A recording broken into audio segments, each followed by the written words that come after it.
ഇന്ന് കാരുണ്യ ഫിനാൻസ് മീഡിയയിൽ നമ്മൾ സംസാരിക്കുന്നത് തിരുവനന്തപുരം ഔട്ടർ റിംഗ് റോഡ് ഭൂമി ഏറ്റെടുക്കൽ സംഭവിച്ചാൽ ആളുകൾ എന്ത് ചെയ്യണം എന്ന പ്രധാന വിഷയമാണ്. പലർക്കും ഭൂമി പോകുന്നു എന്ന് കേട്ടാൽ വലിയ നഷ്ടം എന്ന് തോന്നും. പക്ഷേ ശരിയായ അറിവ് ഉണ്ടെങ്കിൽ വലിയ സാമ്പത്തിക നേട്ടം പോലും ലഭിക്കാൻ സാധ്യത ഉണ്ട്. ആദ്യമായി ലഭിക്കുന്നത് സെക്ഷൻ 11(1) നോട്ടീസ് ആണ്. ഇത് ഭൂമി ഉടൻ പിടിച്ചെടുക്കുന്നു എന്നല്ല, സർക്കാർ നിങ്ങളുടെ ഭൂമി പരിഗണിക്കുന്നു എന്നുള്ള പ്രാഥമിക അറിയിപ്പാണ്.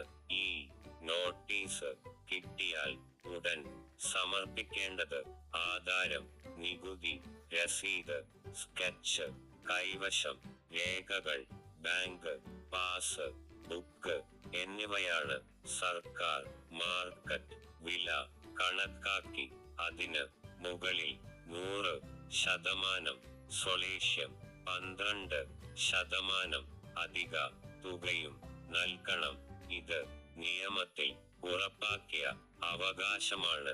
വീടോ കെട്ടിടമോ പോകുന്നവർക്ക് കെട്ടിടത്തിന്റെ പൂർണ്ണ വാലുവേഷൻ തുകയും പലപ്പോഴും റീഹാബിലിറ്റേഷൻ സഹായവും ലഭിക്കും. അധികം ആളുകൾ ചെയ്യുന്ന വലിയ പിഴവ് ഏജന്റുമാർക്ക് രേഖകൾ കൊടുക്കുക എന്നതാണ്.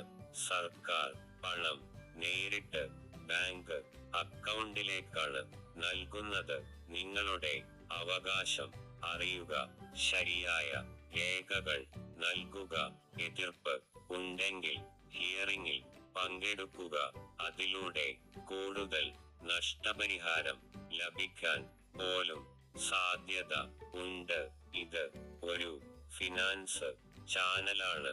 സാമ്പത്തിക കാര്യങ്ങളിൽ ചിന്തിക്കാൻ നിങ്ങളെ പ്രേരിപ്പിക്കാനാണ്. ഈ വീഡിയോ സഹായകരമെങ്കിൽ മറ്റുള്ളവർക്കും ഉപകാരപ്രദമായാൽ ചാനൽ സബ്സ്ക്രൈബ് ചെയ്യുക, ഷെയർ ചെയ്യുക, ലൈക്ക് ചെയ്യുക, കമന്റ് ചെയ്യുക. തുടർന്നുള്ള വീഡിയോ